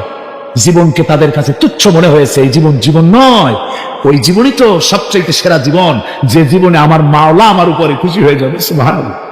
আমার মাবুদ আমার উপরে খুশি হয়ে যাবে। ওইটা হচ্ছে সবচেয়ে নিয়ামতের মওত। এই জন্য রাসূল সাল্লাল্লাহু আলাইহি ওয়াসাল্লাম বলেছেন, কেউ যদি শাহাদাতের তামান্না করে দিল থেকে, সে যদি তার বিছানায়ও মরে, আল্লাহ পাক ওটাকে শাহাদাত হিসেবে ধরে নিবে।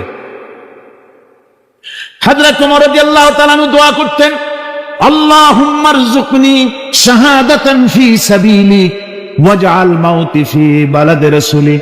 আয় আল্লাহ, তুমি দয়া করে মেহেরবানি করে আমাকে শাহাদাতের পেয়ালা পান করাও। শাহাদাতের মওত সবচেয়ে নিয়ামতের মওত। নিয়ামতের দিন এই শহীদ তার আত্মস্বজনের ব্যাপারে 70 জন লোকের ব্যাপারে আল্লাহর কাছে সুপারিশ করার মতো পাওয়ার লাভ করবে শহীদ। ভাইরা, এ শাহাদাত নসিব হওয়ার জন্য তামান্না আমাদের দিলের মধ্যে থাকা উচিত। আল্লাহর দ্বীন প্রতিষ্ঠার জন্য প্রয়োজনে আমরা জান দিব, মাল দিব। পারবো না? পারবো কিনা? আমার ভাইরা, আব্দুল উজ্জা মক্কা শরীফের বাড়ি, 20 বছরের যুবক, কলিজার মধ্যে সবসময় চায় এতিম মানুষ, বাপ মারা গেছে, একেবারে ছোট অবস্থা, খুব গরিব। চাচা তাকে বড় করেছে, চাচা তাকে ঘর দিয়েছে, বাড়ি দিয়েছে। বুখারীর হাদিস, বুখারী শরীফে এসেছে। বাড়ি, ঘর, জায়গা, জমি, সোনা দানা, টাকা পয়সা, উট ঘোড়া সব দিয়েছে, প্রতিষ্ঠিত করে দিয়েছে। কিন্তু আব্দুল উজ্জা শান্তি পায় না। রাসূল পাক সাল্লাল্লাহু আলাইহি ওয়াসাল্লাম দ্বীনের দাওয়াত দিচ্ছেন, মন চায় তাওহীদের এই সূরা সেও পান করে, কিন্তু চাচার ভয়তে পারে না। মনটা চাচ্ছে, আহা, চাচা যদি ইসলাম কবুল করতো তাহলে আমার জন্য ব্যাপারটা সহজ হয়ে যেত। এভাবে চিন্তা করতেছে। হঠাৎ একদিন রাসূল পাক সাল্লাল্লাহু আলাইহি ওয়াসাল্লাম হিজরত করলেন। এরপরে আব্দুল উজ্জার ধৈর্যের বাঁধ ভেঙে গেল। আব্দুল উজ্জা গিয়ে বলছে, চাচা, মুহাম্মদ সাল্লাল্লাহু আলাইহি ওয়াসাল্লামের নাম তো নিশ্চয়ই শুনেছেন। বলে, হ্যাঁ শুনেছি। তিনি যে ইসলামের দাওয়াত দেন, এটা আপনার কাছে কেমন লাগে? তার মানে বলছে যে, আমার কাছে তো খুব ভালো লাগে। চাচা, ইসলাম কি কবুল করবেন? এই অগণিত মূর্তির সামনে মাথা নত করে আমাদের কোনো লাভ নাই। ওই মূর্তিগুলি আমাদের কোনো সাহায্য করতে পারে না। এক আল্লাহ বিশ্বাস করার জন্য মুহাম্মদ সাল্লাল্লাহু আলাইহি ওয়াসাল্লাম আমাদের বলেছেন। চাচা বলছে, খবরদার, এই কথা যদি আবার উচ্চারণ করো তাহলে আমি তোমাকে যা দিয়েছি সব ছিনায় নেব। আব্দুল উজ্জা বলছেন, তাহলে আর আমি সহ্য করতে পারলাম না। চাচা, আপনার সামনেই আমি ঘোষণা করলাম, একদিন চাপা রেখেছি, আর পারলাম। আমি ঘোষণা করে দিলাম, লা ইলাহা ইল্লাল্লাহু মুহাম্মাদুর রাসূলুল্লাহ। চাচা বলল, তুমি এর পরিণতি জানো? আব্দুল লজ্জা বলল, কি পরিণতি? চাচা বলতেছি, এই কলেমা পড়ার কারণে আমি তোমাকে যা দিয়েছিলাম, ঘোড়া দিয়েছি, উট দিয়েছি, বাড়ি দিয়েছি, সব আমি তোমার কাছ থেকে ছিনাইলাম, সব ফেরত দিতে হবে। তিনি বললেন, আমি রাজি আছি, আমি রাজি আছি। আপনি আমার সোনা দানা, ঘোড়া, উট আর ঘর বাড়ি যা দান করেছেন, এই দুনিয়াটার মালিকও যদি আমারে বানাই দিতেন, আমি এর বিনিময়ে কলেমা পড়া থেকে আর আমি নিজেকে থামায় রাখতে পারি না। বলে, আমার সব আমাকে ফেরত দাও। বলল, দিলাম, যা আপনি দিয়েছেন সব আপনাকে ফেরত দিলাম। চাচা বলছে, জায়গা জমি, টাকা পয়সা, সোনা দানা সব পেলাম, তোমার গায়ে যে জামা, তোমার পরনের যে লুঙ্গি, ওটা আমার টাকার খোলো।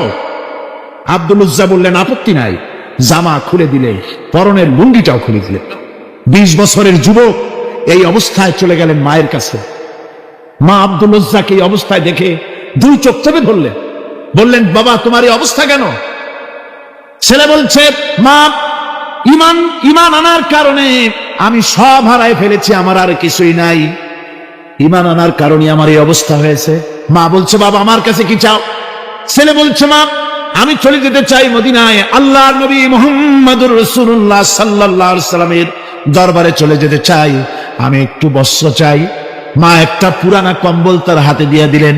আব্দুল উজ্জা কম্বলটাকে ছিঁড়ে এক টুকরা কোন রকম হাঁটুর উপরে জড়ায় নিলেন, আর এক টুকরা গায়ে দিয়ে নিলেন। আব্দুল উজ্জা আবার বহু কষ্ট করে মরুভূমি পাড়ি দিয়ে মদিনা মুনাওয়ারায় চলে গিয়ে বাবি জিবরিল থেকে ঢুকে আসহাবে সুফফার চবুতরার সামনে বসে আছেন, ছেঁড়া কম্বল পরা। এবার বিশ্ব নবী, দুনিয়া আখিরাতের বাদশা জনাবে মুহাম্মদ রাসূলুল্লাহ সাল্লাল্লাহু আলাইহি ওয়াসাল্লাম যখন মসজিদের নিজের ঘরের থেকে দরজা খুলে বেরিয়েছেন, দেখেন এক যুবক বসা, একটা আধাটা কম্বল পরা, হাঁটুর উপরে কোন রকম করে রানটা, লজ্জাস্থানটা ঢাকার, গায়ে একটা ছেঁড়া কম্বল। তার এই অবস্থা দেখে হুজুর জিজ্ঞেস করেন, তুমি কে? যুবক বলছে, আমি আব্দুল উজ্জা। ইসলাম কবুল করার জন্য আমার সব ছিল, আমি কম ধনী ছিলাম না, আমার চাচা সব নিয়ে গেছে, সিনাই রেখেছে, আমার লুঙ্গিটাও দেয় নাই। ঘটনা সব তিনি খুলে খুলে বললেন। হুজুর বললেন, তোমার নাম আব্দুল উজ্জা নয়, তোমার নাম আব্দুল্লাহ। আব্দুল্লাহ জুলবাজাদাইন তার নাম। হযরত আব্দুল্লাহ জুলবাজাদাইন কি রাসূলুল্লাহ দিয়া দিলেন, আসহাবে সুফফাদের সাথে মিলাই দিলেন, এখানে থাকো, খাবার আসতে পরে খাবে। তাদের সব সময় খাবার থাকতো না। আসহাবে সুফফায় তারা থাকতেন যাদের ঘর নাই, বাড়ি নাই, থাকার জায়গা নাই। ক্ষুধার জ্বালায় যখন তারা অতিষ্ঠ হয়ে যেতেন, নবীজি ঘরের থেকে তাহাজ্জুদের জন্য যখন বেরোতেন, ক্ষুধার্ত সাহাবীরা রাসূলের চেহারা দেখার সঙ্গে সঙ্গে ক্ষুধা নিবৃত হয়ে যেত।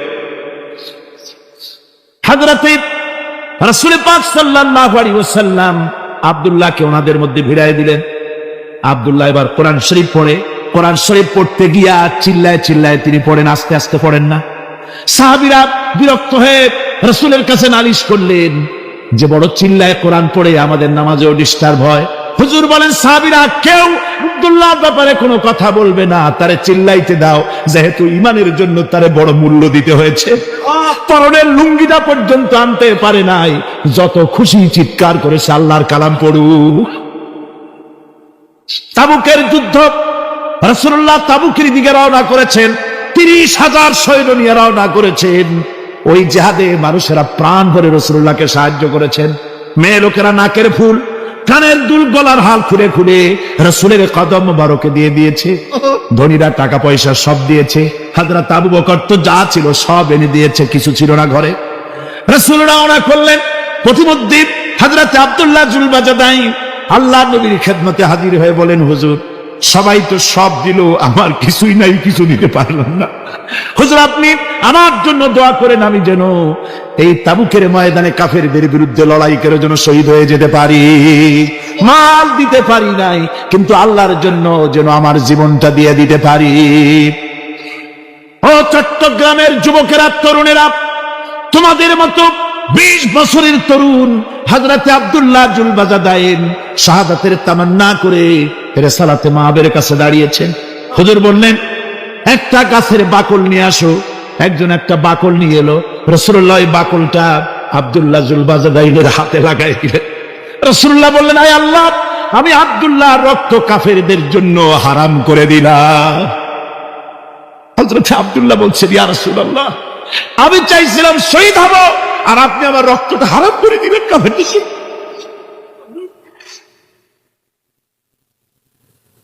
আল্লাহর নবী বলেন, আব্দুল্লাহ রে, কোন চিন্তা করো না, তোমার মৃত্যু যদি জ্বরেও হয়, আল্লাহ রাব্বুল আলামিন তোমার শাহাদাতের দরজা দিয়ে দিবেন। তাবুকের প্রান্তরে চলে গেলেন। কয়েকদিন ওই তাবুকের ময়দানে থাকায় রাসূলের কাছে খবর এলো, আব্দুল্লাহ মারাত্মক জ্বরে আক্রান্ত হয়ে ইন্তেকাল করেছেন। রাসূলুল্লাহ বললেন, আমি জানাজা পড়াবো। হযরতে আব্দুল্লাহর জানাজা হলো গভীর রাত। কবরের ভিতরে একজন দাঁড়ায়া লাশ ধরার জন্য একজন কবরের ভিতরে দাঁড়িয়েছে। দুইজন লোকে লাশ নিয়ে আসতেছে। হযরতে বেলাল আলো উঁচু করে দাঁড়ায় ধরে আছে। অন্ধকার রাত, কবরের ভিতরে একজন দাঁড়ানো, লাশ নিয়ে এসেছে দুজনে। কবরের ভিতরে যিনি দাঁড়ানো, তিনি বলছেন, এই লাশকে তোমাদের ভাইকে আদবের সাথে কবরে রাখো। কবরের মধ্যে যিনি দাঁড়ানো তিনি আর কেউ নয়, বিশ্বনবী মুহাম্মদুর রাসূলুল্লাহ সাল্লাল্লাহু আলাইহি ওয়াসাল্লাম। হযরত রাসূলুল্লাহ বলতেছেন, আবু বকর, ওমর, তোমাদের ভাইকে আদবের সাথে কবরে রাখো, খবরদার বেয়াদবি করো না। কবরের মধ্যে আল্লাহ নবী আব্দুল্লাহ জুলবাজাদাইনকে নিজ হাতে শোয়াই দিয়া কবরের উপরে পাথর বিছিয়ে দিয়ে নবীজি বললেন, রব্বুল আলামিন, আজকের এই সন্ধ্যা পর্যন্ত আমি আব্দুল্লাহর প্রতি রাজি ছিলাম, তুমিও আব্দুল্লাহর প্রতি সন্তুষ্ট হয়ে যাও।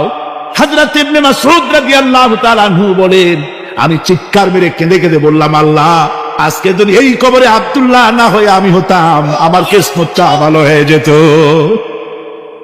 যুবকেরা, ও তরুণ মুসলমানেরা, তোমরাই রক্ত দিয়ে ইসলাম কায়েম করেছো।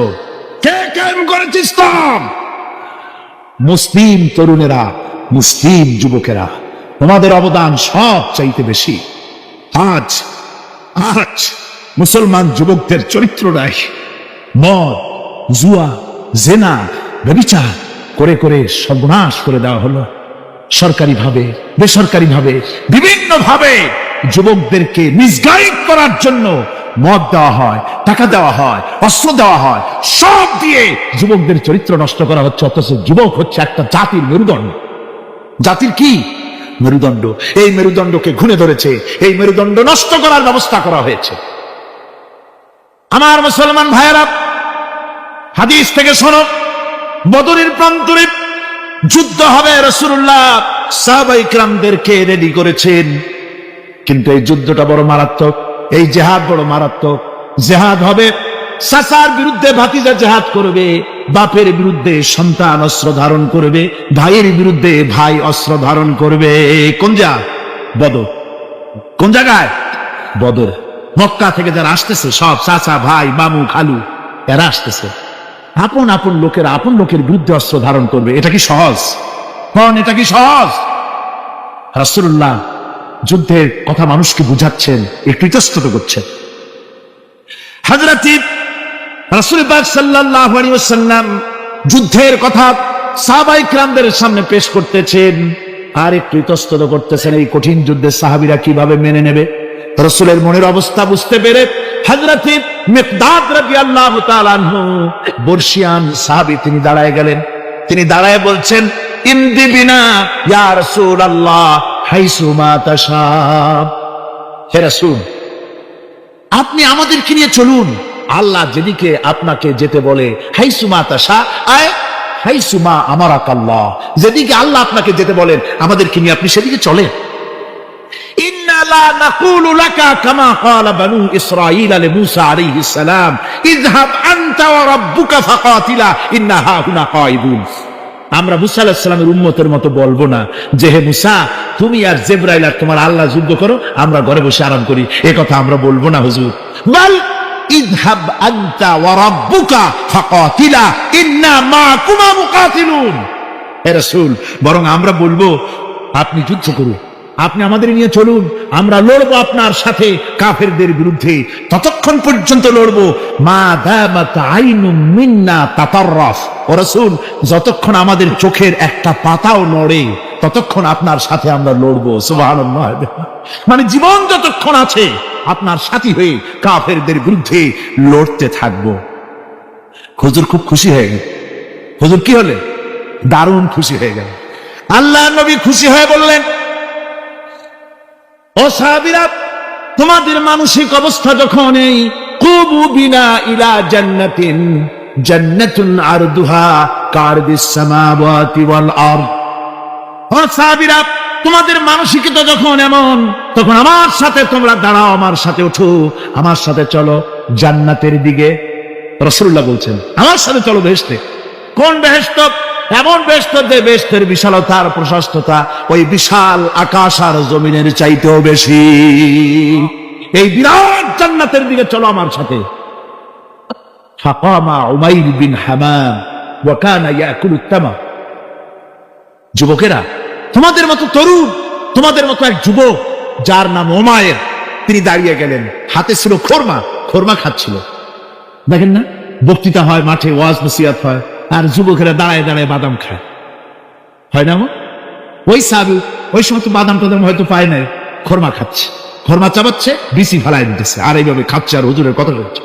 হুজুরের কথা শুনে উমায়ের বলছেন, বাহ বাহ। এটা একটা আঞ্চলিক শব্দ, এর অর্থ হচ্ছে আয়মা আযমাহু ওয়া মা আহসানাহু। হে রাসূল, আপনি কত সুন্দর কথা বললেন, আপনি কি বিশাল কথা বলেছেন, কত বড় কথা বলেছেন। জিহাদ করলে, জান দিলে এমন বেহেশত পাবো, জান্নাতুন আরদুহা কারদিস সামাওয়াতি ওয়াল আরদ, যে বেহেশতটা হবে ওই বিশাল আকাশের চাইতেও বিস্তীর্ণ, এমন বেহেশত পাবো।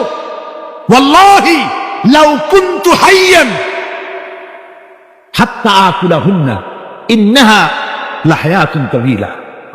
আল্লাহর কসম, আমি যদি হাতের সবগুলি ফরমা খেতে যাই, তাহলে তো অনেক সময় লাগবে, বেহেশতে যেতে দেরি হয়ে যাবে, অনেক দেরি হয়ে যাবে বেহেশতে যেতে। ফারামা বিহিন্না, হাতের সবগুলি ফরমা তিনি ফেলে দিলেন। ও যুবকেরা, হযরত ওমর তোমার মতো যুবক ফরমা খাওয়া সহ্য করলেন না আল্লাহর জান্নাতে যাওয়ার লোভে। জান্নাতে যেতে দেরি হয়ে যাবে, আল্লাহর সঙ্গে দিদার করতে দেরি হয়ে যাবে, এই মনে করে হাতের খোরমাগুলি ফালাই দিলেন, জিহাদের ময়দানে ঝাঁপায়ে পড়লেন। হাদিস শরীফে এসেছে, উমাইর জিহাদ করে বেশ কিছু কাফেরদেরকে নিহত করে নিজেও শহীদ হয়ে গেলেন। রাসূলুল্লাহ বদরের শাহাদাতের জানাজা করার সময় একজন সাহাবী বলে দিলেন, হুজুর, এই সেই উমাইর, আপনি যখন বেহেশতের কথা বলছিলেন, খোরমাগুলি খাওয়ার তর সহ্য হয় নাই বেহেশতে যাওয়ার জন্য, এই সেই উমাইর। আল্লাহর নবী উমাইরের কাছে দাঁড়ায় আঙ্গুল দিয়ে তার শরীরের দিকে দেখায় বললেন, ইন্নাকা মিন আহলিহা। ও যুবক, যেই বেহেশতের জন্য খোরমা খাওয়ার সময় তুমি পাও নাই, আমি নবী সাক্ষী দিচ্ছি, তুমি অবশ্যই সেই বেহেশতের অধিবাসী, ওই বেহেশত তোমার জন্য। সুবহানাল্লাহ। আমার ভাইরা, কিয়ামতের দিন এই জান্নাত আল্লাহ রাব্বুল আলামিন দান করবেন ওই সব লোকদের জন্য যারা জান দিবে, মাল দিবে, রক্ত দিবে আল্লাহর দ্বীনের জন্য। কিসের জন্য? আল্লাহর দ্বীন কায়েমের জন্য। যারা জান মাল ওয়াকফ করে দেবে, জীবনকে উৎসর্গ করে দেবে, তাদের জন্য আল্লাহ পাক এই বিরাট নিয়ামত রেখেছেন। তরুণদের বলতে চাই, যুবকদের বলতে চাই, আর বাতিলের পেছনে ঘুরো না, আর তোমার ওই সব নেতাদের পেছনে ঘুরো না যারা নিজেরাও নামাজ পড়ে না, তোমাকেও নামাজের কথা বলে না। ওরা নিজেরা মিথ্যা কথা কয়, তোমরা টের পাও না? কি বলেন, টের পাওয়া যায় না? মারামারি করে নিজেরা, আর বদনাম দেয় অপরের উপরে। চোখের সামনে যারা এরকম পারে, চোখের সামনে যারা এরকম পারে, তাহলে রাত দিন 24 ঘন্টা তাদের আমলটা কেমন? এদের পেছনে ঘুরে কোনো লাভ নাই। কোনো লাভ আছে? হ্যাঁ, একটা লাভ আছে। সেই লাভটা হচ্ছে টাটকা কিছু সুখ পেতে পারো, কিছু মদের টাকা, কিছু হোটেলের টাকা, কিছু পরের মেয়ে নিয়ে ঘোরার টাকা, কিছু ভ্রমণের টাকা, কিছু অস্ত্রপাতি, কিছু ত্রাস সৃষ্টি করা। আর ত্রাস সৃষ্টি করবা, কয়টা অস্ত্রের মালিক হইছো? যুবক, তরুণ, বিপদগামী তরুণদের বলবো, সরকার অননুমোদিত অস্ত্র যাদের কাছে আছে, শুনে রাখো, এই অস্ত্র কাউকে ক্ষমা করে না, এই অস্ত্র কাউকে ক্ষমা করে না। সাপ পোষার মতো, যে সাপ তুমি দুধ কলা দিয়ে পোষো, ওই সাপ তোমাকে আবার দংশন করবে। ওঝা মরে না মরে না, সাপ খেলা যারা দেখায় তারা মরে কিনা, ওই সাপেই তাকে কাটে। সুতরাং গভর্নমেন্ট অনুমোদিত অস্ত্র তোমার কাছে, পাইপ গান, রিভলভার, স্টেন গান, এলএমজি, আদমজি, কত রকমের অস্ত্রপাতি যুবকদের কাছে। ঘুম নাই, সারা রাত অস্ত্র থাকে কাছে, আর কি কি লাল পানি খাইয়া চোখ দুইটা থাকে এত বড় বড়। দেখলেও ভয় করে, মাথায় ভাল্লুকের মতো চুল। মানুষ মারো তোমরা, মানুষ মারো। আহা, যারে মারলা একটুখানি হিউম্যানিটি, বিবেক দিয়ে চিন্তা করো। যাকে মেরেছ ওই রাত্রে তার বাড়ির কাছে যাও, ওই রাত্রে গোপনে তার বাড়ির কাছে গিয়ে দেখো তার মা কিভাবে তার সন্তানের জন্য কাঁদতেছে, মায়ের কোলটা খালি হয়েছে বলে কিভাবে কাঁদতেছে, তার বাবা কিভাবে কাঁদতেছে, তার বউ থাকলে কিভাবে ছটফট করতেছে, তার কলিজার টুকরা সন্তান থাকলে কিভাবে আব্বা আব্বা বলে কাঁদতেছে। যারে গুলি করে মেরেছো একবার বাড়ির কাছে গিয়ে কান পাতা শোনো। মনে রাখো যুবক, সন্ত্রাসীরা শুনে রাখো, অস্ত্র দিয়া মানুষকে যারা মেরেছো, আল্লাহর কসম করে বলি যেভাবে মেরেছো ওইভাবে তোমাকেও নিহত হতে হবে, কোনো সন্দেহ নাই। বাড়িতে গিয়ে ডায়েরিতে লিখে রাখো আমার কথা। থামুন, বাড়িতে গিয়ে ডায়েরিতে লিখে রাখুন, ডায়েরিতে লিখে রাখো। যদি তুমি কাউকে হত্যা করে তার বউকে যদি বিধবা বানায় থাকো, তোমার বউ বিধবা হবেই, কোনো সন্দেহ না। তুমি যদি কারো ছেলেকে এতিম বানায় থাকো, তোমার ছেলেকে আল্লাহ এতিম বানায় রাস্তায় ভিক্ষা করায় ছাড়বেন। তুমি যদি কারো বাপকে মাকে কাঁদায় থাকো, আল্লাহ রাব্বুল আলামিন তোমার মা বাপকে কাঁদাবেন। তুমি যদি বেয়নটের খোঁচা দিয়া, ড্যাগারের খোঁচা দিয়া একটা মানুষকে যদি বুক ফেলে থাকো, তোমার বুকটা ঝাঁকড়া করে দেওয়ার মতো অস্ত্র আল্লাহ তৈরি করে রেখেছে। বিশ্বাস করো, বিশ্বাস করো। অননুমোদিত অস্ত্র থানায় জমা দিয়ে দাও, মসজিদে ঢোকো, নামাজ পড়ো, চরিত্রবান হয়ে যাও। তোমাদের প্রতি আমার উদাত্ত দাওয়াত, আমার বুক ভরা দরদ। তোমাদের বিরুদ্ধে আমাদের কোনো বিদ্বেষ নাই, হিংসা নাই, আছে কলিজা বড় দরদ। দেখতে পাচ্ছি জাহান্নামের দিকে যাচ্ছ। এ পথটা কোন দিকের পথ? যারা বলেন কোথার পথ? ওই নেতাদের পিছনে আর চলো না, তওবা করো।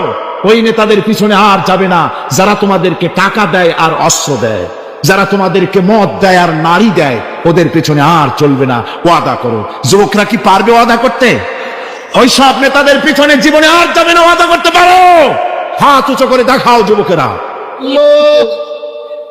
ربنا ظلمنا أنفسنا وإن لم تغفر لنا وترحمنا لنكونن من الخاسرين ربنا لا تزغ قلوبنا بعد إذ هديتنا وهب لنا من لدنك رحمة إنك أنت الوهاب أي الله تعالى হাজার হাজার মুসলমান নরনারী ঠান্ডাকে উপেক্ষা করে তোমার দ্বীনের কথা শোনার জন্য, কোরআনে কারীমের কথা শোনার জন্য এই মাঠে এসে হাজির হয়েছে।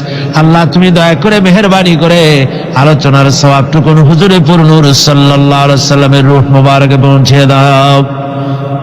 রব্বুল আলামিন, আমাদের মধ্য থেকে যাদের মা বাপ দুনিয়া থেকে জনমের মতো বিদায় হয়ে গেছে, আল্লাহ কবরে যদি আযাব থাকে দয়া করে আযাব মাফ করে দাও।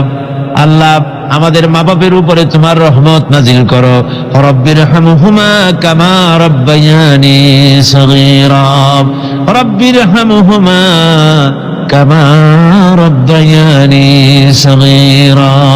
হে আল্লাহ রাব্বুল আলামিন, এই মাহফিলে যত লোক আছি আমরা, কার কোন ব্যাধি আছে, রোগ আছে, আমরা তুমি ভালো করে জানো। আমাদের প্রত্যেকের ব্যাধিকে তুমি শিফায়ে আজলা দান করে দাও। اللهم حبب إلينا الإيمان وزينه في قلوبنا وكره إلينا الكفر والفسوق والعصيان واجعلنا من الراشدين ربنا تقبل منا إنك أنت السميع العليم وتب علينا إنك أنت التواب الرحيم سبحان ربك رب العزة عما يصفون وسلام على المرسلين الحمد لله رب العالمين واجعل آخر كلمتنا عند الموت لا إله إلا الله محمد رسول الله